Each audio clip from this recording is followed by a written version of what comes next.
paz, Senhor, meus amados irmãos, mais uma vez estamos juntos hoje com a lição de número 13 da nossa EBD aqui da DPU, Assembleia de Deus Plena Unção, e sempre estou trazendo para você o nosso endereço, né? Aqui no Andaraí, Rio de Janeiro, Rua Amaral, número 95, nosso pastor presidente é o pastor Marcos Fernandes, homem de Deus, tá? Vem fazer uma visita para nós, ok?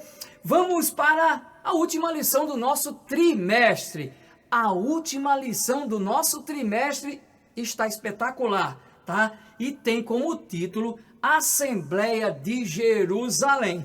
Nós já estudamos a semana passada o caráter missionário da igreja de Jerusalém e hoje, repito, Assembleia de Jerusalém, ok? O nosso texto áureo está em Atos, capítulo 15, o verso 28, e diz assim a palavra do Senhor. Na verdade, pareceu bem ao Espírito Santo e a nós não vos impor mais encargo algum, senão essas coisas necessárias.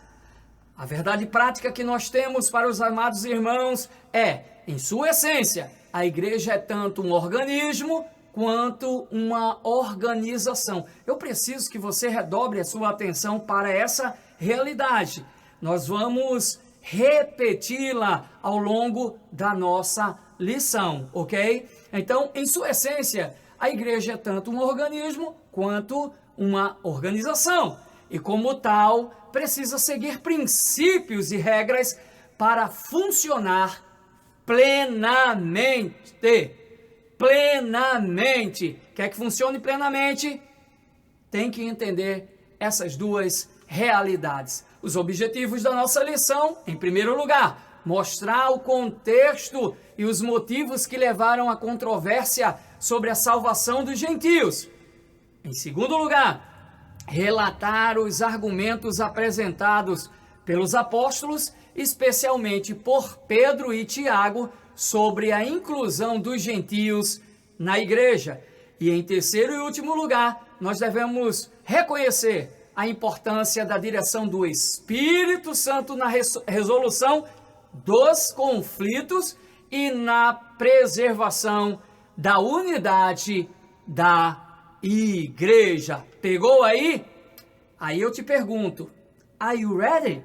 Você está pronto? Então vamos lá, vamos apertar o cinto, porque temos muita coisa boa aí para passar para você, um conteúdo maravilhoso, tá bom? Convida, compartilha, dá o like, fala que a EBD Online aqui da Plena Unção é diferenciada, tá bom?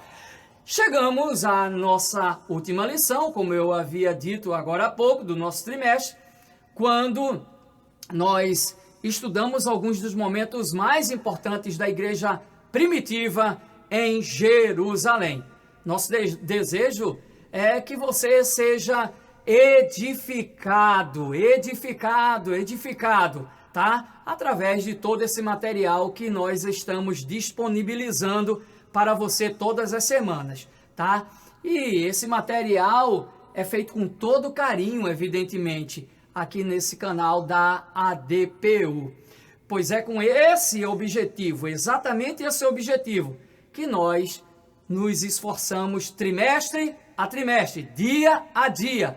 Hoje eu estou com a camisa de missões, né? Aproveitando aí que mais tarde nós teremos evangelismo, e aí é uma homenagem, tá? A missões, claro, tem que puxar a brasa para nossa sardinha, tá? E convido os amados irmãos que gostam de fazer evangelismo e missões para estar conosco nos próximos eventos, nos próximos trabalhos.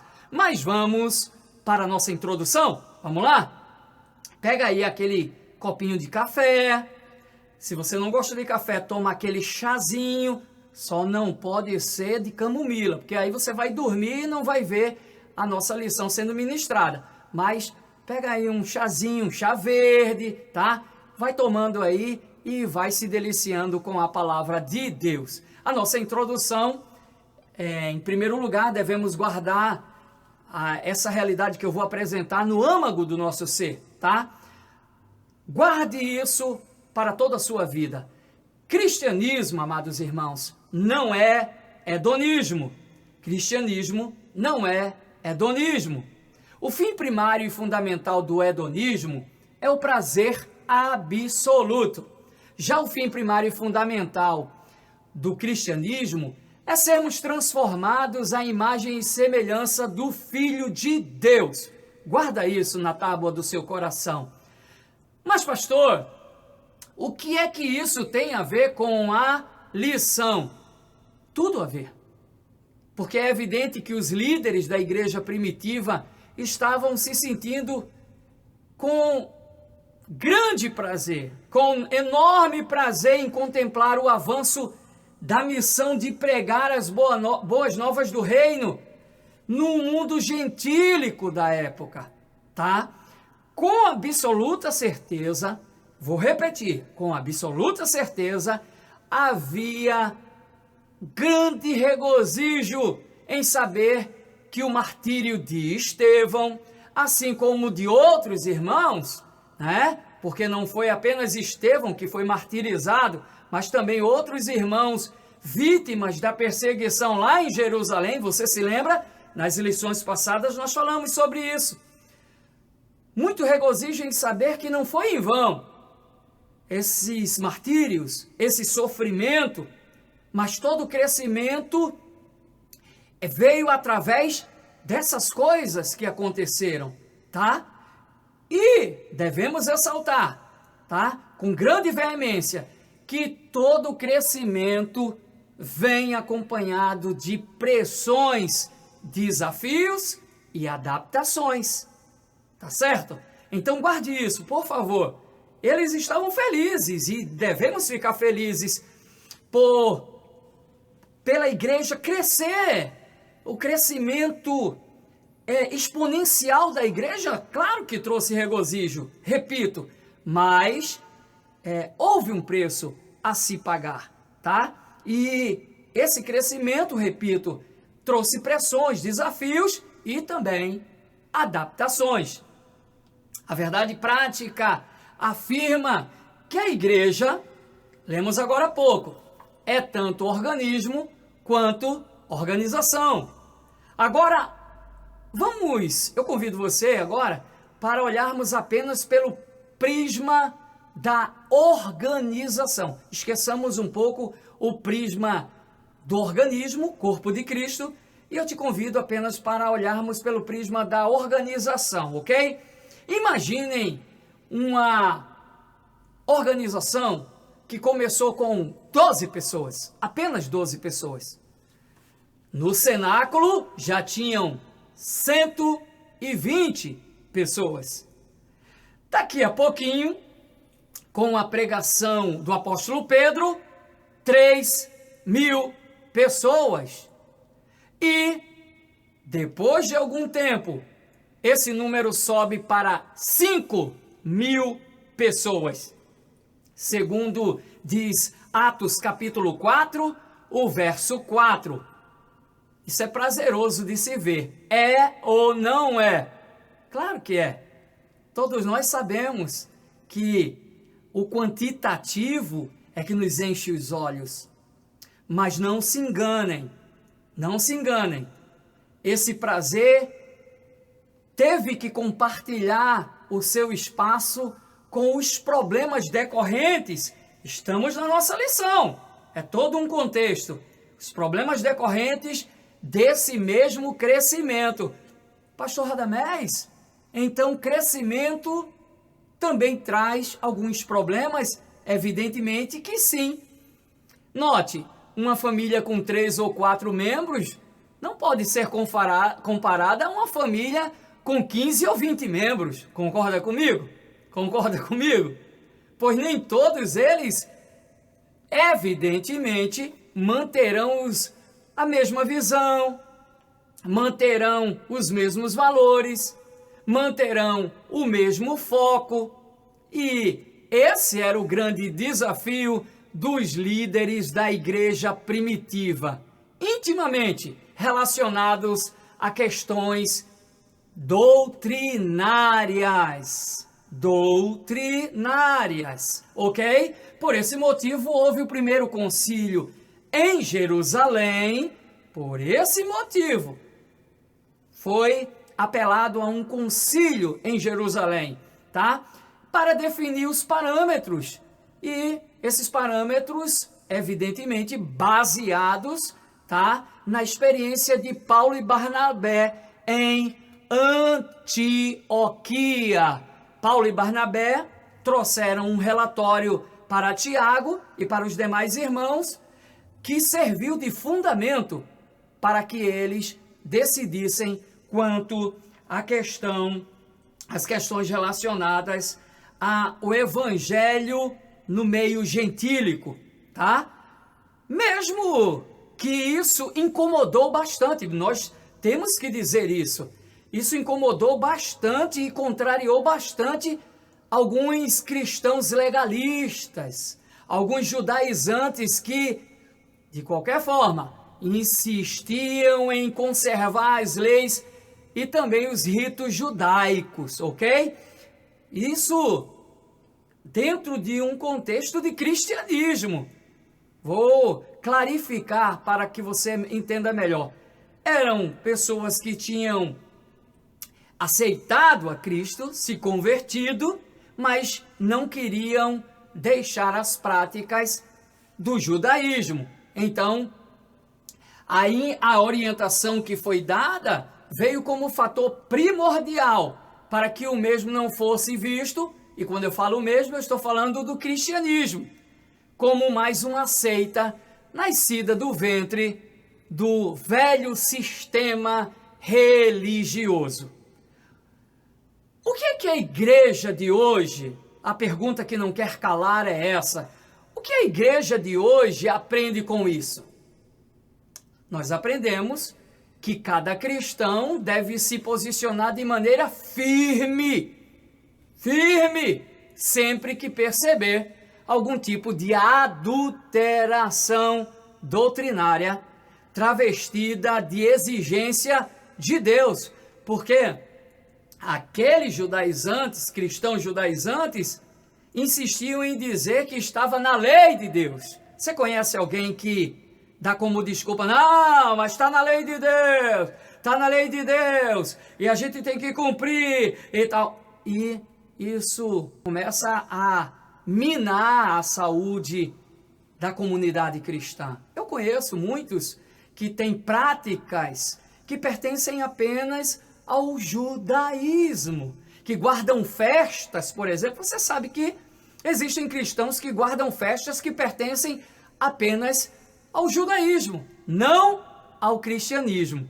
Então, nós não poderíamos terminar nossa aula, tá, sem falar sobre esses aspectos, ou terminar o nosso trimestre falando sobre a Assembleia de Jerusalém, sem falarmos sobre esses aspectos legalistas, esses aspectos que minavam a saúde da igreja primitiva.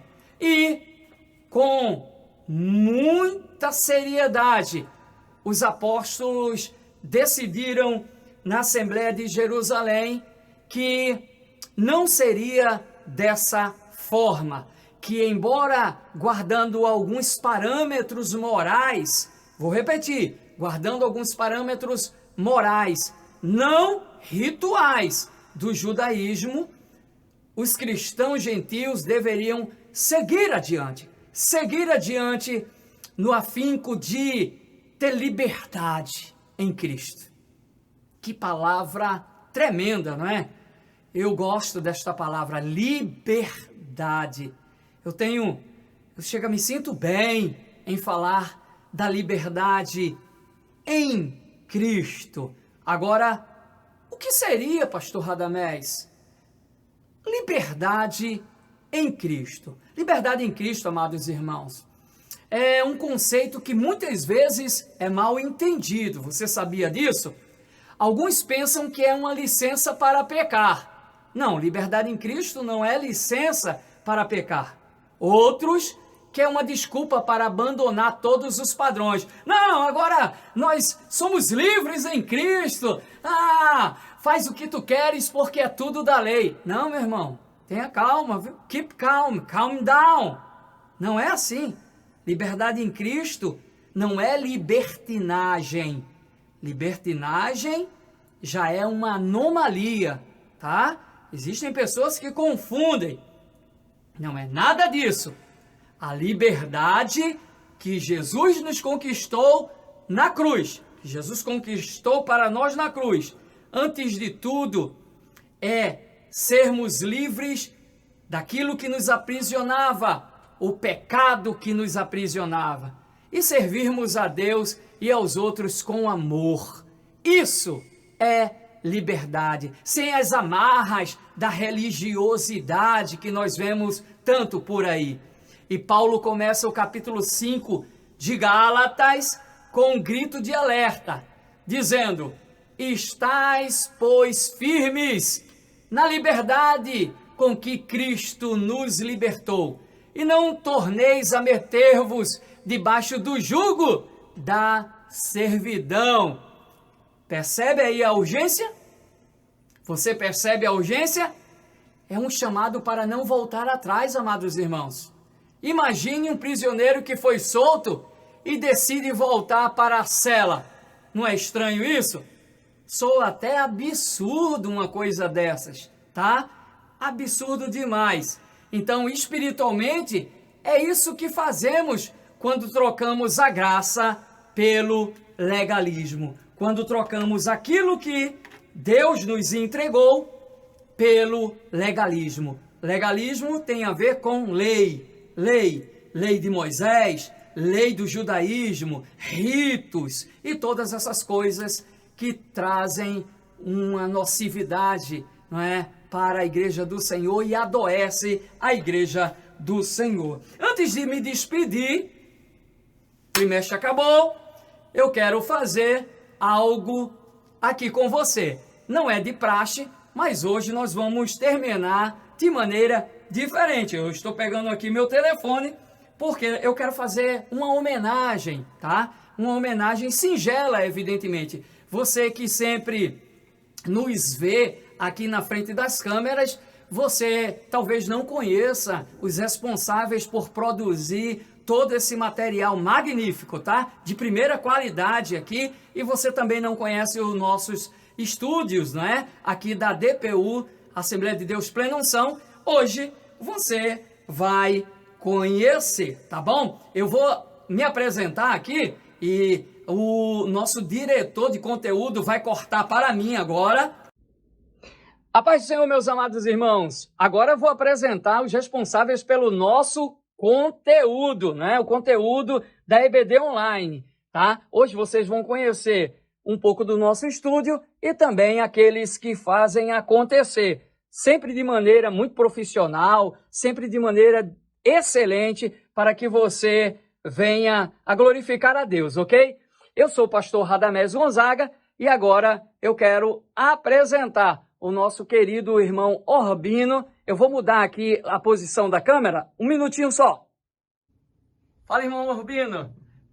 Nosso irmão Orbino é o diretor de conteúdo. Aqui está o nosso estúdio, aqui na ADPU, ok? E nós queremos também apresentar o nosso diretor de sonoplastia, que é o nosso querido irmão Jonas. Dá um alô aí, Jonas. A paz do Senhor Jesus. Tá aqui, ó, todo o material está sendo gravado, ok? Deus abençoe a todos em nome de Jesus e até o próximo trimestre, se Deus assim nos permitir.